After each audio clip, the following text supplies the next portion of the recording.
Yo, what's going on, guys? So, I wanted to sit down and talk a little bit. Unfortunately, I don't have any clips yet of NHL 18, just like recorded games or whatnot. So, in the background, you get to look at my main menu. but I want to talk Rangers. Big day today. The Rangers announced a bunch of cuts, a few of them very notable. And I think we should just talk about this. Actually, no, maybe I'll record something and throw in the background. I don't know. Maybe you'll just be seeing a screen. Maybe you'll be seeing some stupid playing in the background. But anyways, I want to talk about today. I think it's a little overly scrutinized, and I think people really aren't looking at the bigger picture to the cuts that were made today. Although I do have some disagreements and agreements, but we'll get there. But let's talk. The Rangers have 25 players on their roster right now. Let me just start with this. Steven Kampfer over Neil Pionk makes 0 sense. Personally, I would have kept Pionk on the roster over Steven Kampfer, but let me tell you why they did it first. Because the Rangers are out of preseason games and the Wolfpack are just starting. They want Lechieri, they want Nieves, they want Pionk, they want Anderson. They want everybody to play. The Rangers aren't playing for a while. They're going to go practice in somewhere in Minnesota right now, I'm pretty sure. What's it called? Wherever it is. They want them to play, which I can understand that. Quite frankly, I think it's better for Pionk's development to play top minutes in the AHL than a game every now and then in the NHL. That's best for his development. The same can be said about Lias Andersson. And I want to talk about him for a minute now. We already talked about Pionk and Kampfer, which... I mean, it is what it is. I'm kind of in agreement with it, but there's no way Kampfer can be on this roster once the season starts. I think they made the right move. They're going to play Pionk real minutes in the AHL. But Steven Kampfer cannot be on this roster. We have 2 defensemen that shouldn't be here already. We don't need a third. All right. Now moving on to Lias Andersson. A lot of people are upset that he got sent down, but I don't know. I wasn't really seeing it with Andersson in the preseason. Like, he played very well. He looked good out there, but there's just something, I don't know, here's the thing, the Rangers don't want to make the same mistake with Lias Andersson that they made with Manny Malhotra. When we drafted him early, we drafted him as one of those guys that wasn't the most skilled players in the draft, but was someone that could be relied on as an NHL-ready player very soon. They don't want to rush him into the NHL like they did Malhotra. They want him to develop before they just throw him into the NHL. And then, honestly, if Lias Andersson was in the NHL, he's not as offensively gifted as Filip Chytil is. Chytil's going to be on the second line. That's where he was in practice today. That's where he's practicing, second line. If Andersson were to make the NHL, he'd be our fourth-line center. And you know what? Would you rather him play in a men's, the best league in Sweden, a men's league, as the first or second line center, or have him play a game every now and then on the fourth line in the NHL? It wouldn't help hhis development. But good news, we could call him back at any time. I did learn today, so it's not like he's gone for the entirety of the season. He was just loaned there. He wasn't sent. He was loaned. But it's the right move because Lias Andersson, I think he's NHL ready, but I think the Rangers are too clustered in the top 6 and even top 9, as crazy as it sounds, for him to play and get good minutes and develop. There's just no room for him. So it's best that he goes back to Sweden and develops a little. Let him fill out his game. He's only 18 years old. It's not like we just sent down a 23-year-old who's really running out of development time. No. Andersson's 18 years old. He's got plenty of time. Let the kid play in Frolunda. Let him develop. I am totally fine with it. Now, Filip Chytil, as of right now, he's got a roster spot. Now, listen, I am 100% fine with Chytil making the roster. I'm actually very happy about it. But I am only okay and happy with him making the roster if he's playing top 9 minutes. If he's not playing top 9 minutes, it's the same situation where Lias Andersson would have been in. If he's not playing those top 9 minutes, then he's not developing. You put him on a fourth-line role, that's just a waste. It's wasted development. It's exactly what Scott did with Pavel Buchnevich when they acquired him from Sheriff Province, whatever the hell it was. They threw him on the fourth line. You can't have a skilled player like that on the fourth line. You're wasting talent and you're wasting time for development. You cannot do that with Filip Chytil. He's not that kind of player. He's a scorer. He's got a nose for the net. He's wise with the puck. He just cannot be on the fourth line. So if he's in the top 9, I have zero problem with it.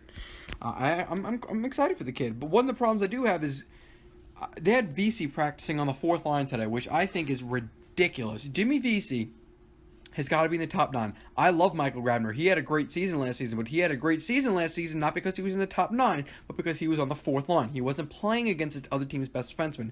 He's got to be on the fourth line. VC's got to be on the third line. It is that simple. I love Michael Grabner. I do. But there is no way on the depth chart that Michael Grabner is ahead of Jimmy VC. There's just no chance in hell. I also want to just talk a little bit about Vinny Leccieri and Nieves, but we're going to talk about Leccieri first. I thought this kid, what a camp he had. It's been a very long time since the Rangers have had a bunch of prospects fighting this hard for these little roster spots. I cannot remember the last time I was so excited for a Rangers preseason where we were looking at all these prospects coming in. We're like, damn, this is going to be a tight race to finish. I mean, Gabriel Fontaine came out of nowhere. He played great. They released Bobby Farnham, but not for nothing. Bobby Farnham played very well. I don't care what anybody says about him. You know, we're in a league now where people are so against, you know, gritty players and fighter. We're in a league that people are so against that. But Bobby Farnham, he played excellent because when he wasn't, you know, being a pain in the ass to guys on the team, he was making defensively reliable plays. And you know what? Not for nothing, he wasn't too bad in the offensive zone either. So I personally, I liked watching Bobby Farnham play. But you know what? He doesn't have a spot on this team. I don't know. The Rangers have brought him in as a body, I suppose. But Vinny Leccieri had an excellent preseason. He put up a couple goals. He looked very, very poised when he was working with the puck. He's 22 years old, college kid.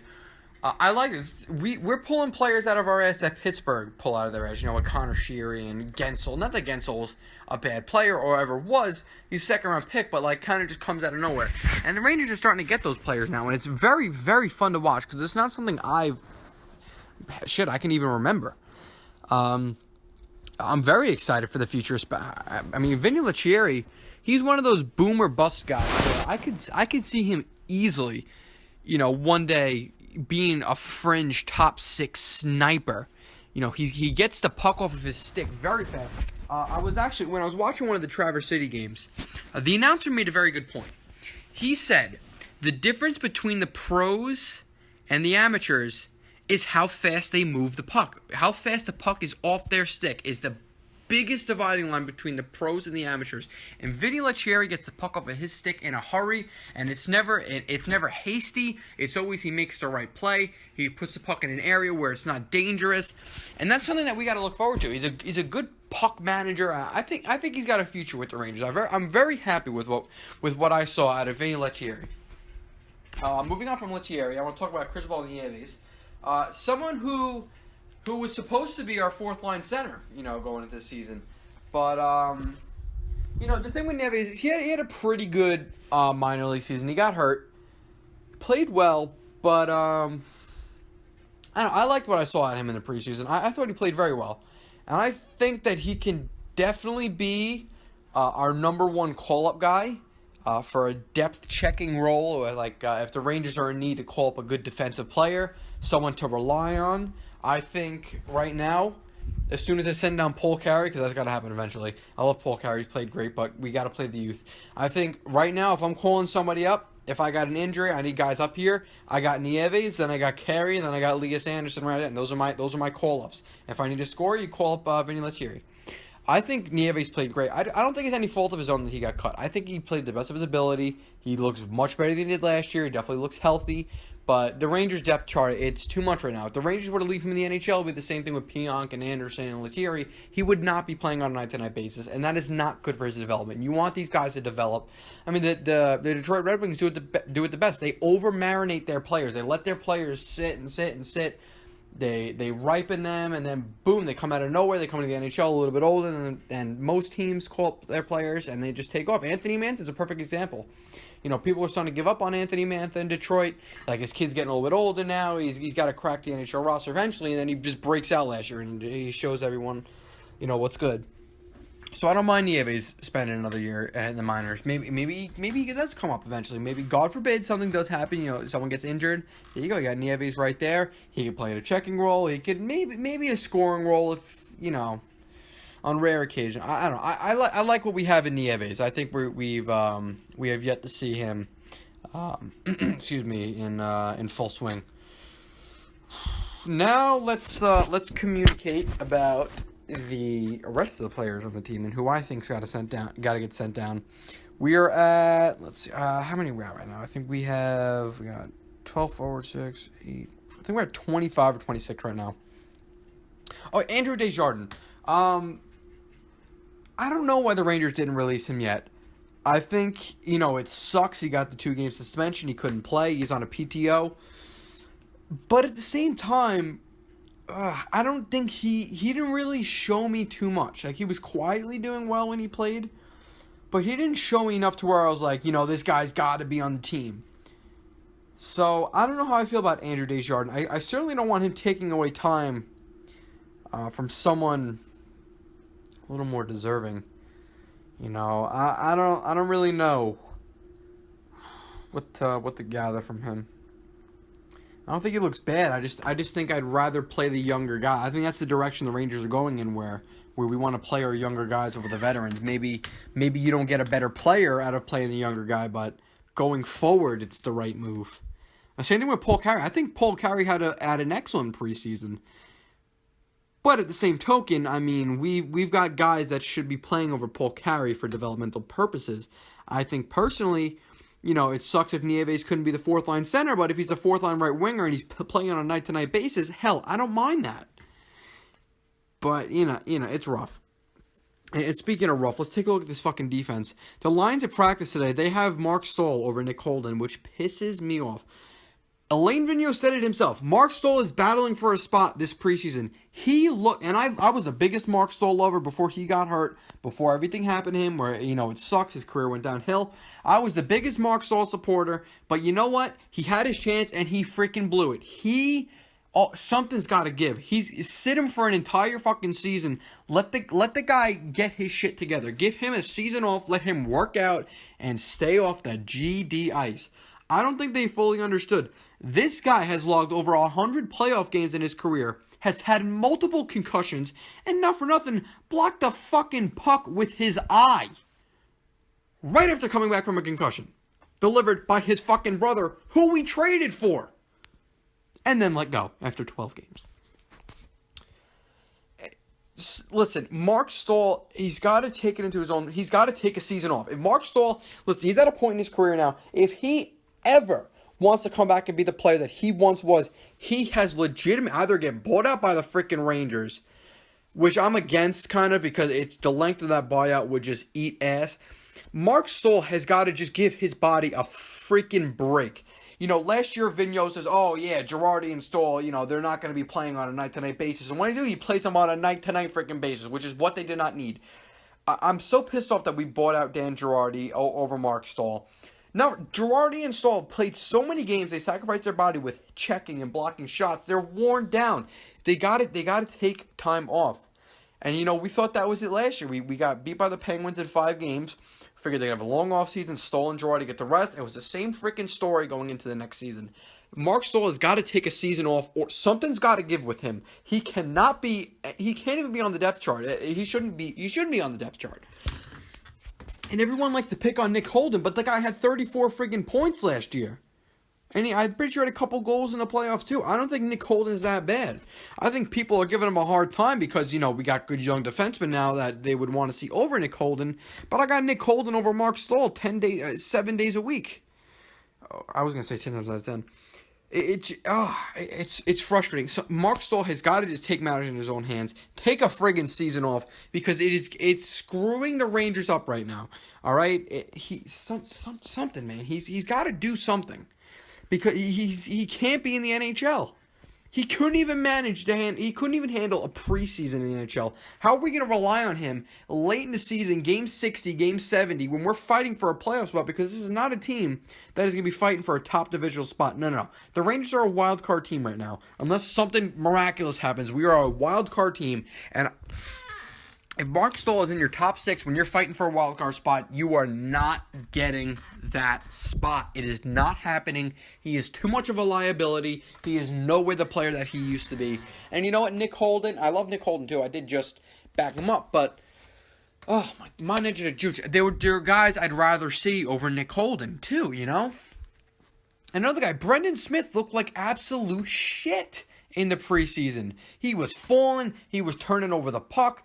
Not till his last game did he look okay. He really looked like shit. I was not impressed at all with most of the defensemen this preseason. McDonough, Shea, and Shattenkirk, great. They're standouts. Obviously, D'Angelo looked pretty well. But Smith, Stahl, and Holden, and even Camphor all look like shit. Something's got to happen, man. And I was pretty upset that the Rangers sent down Brandon Crawley so early. I would have given him another game. It wouldn't have hurt to give that kid another game. He played great. Ryan Graves, I thought played very well. His last game in the preseason, I don't think Graves looked that great. He definitely could use another season in the minor leagues. If the Rangers do somehow miraculously clinch a playoff spot with 5 or 6 games left in the season, don't be surprised to see Graves get called up.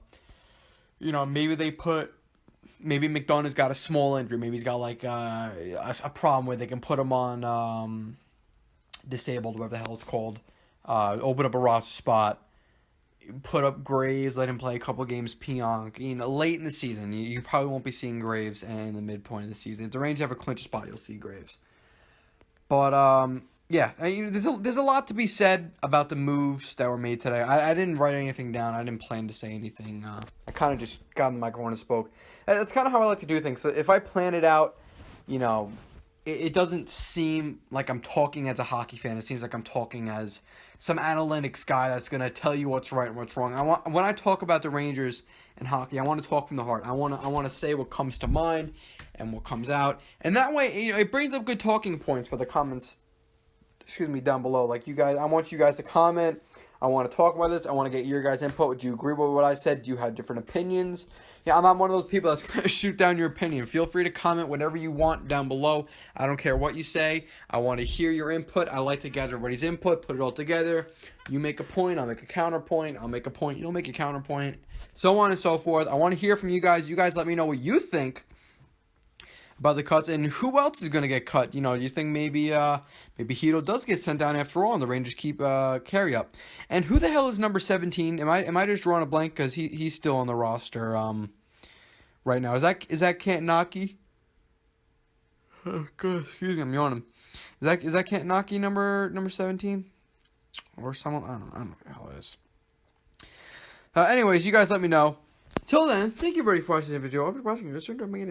And if you do not need hearing aids, I will see you all in the next one. Don't forget to comment down below and hear what you think about the Rangers' moves. I'll see you on the next one. Peace!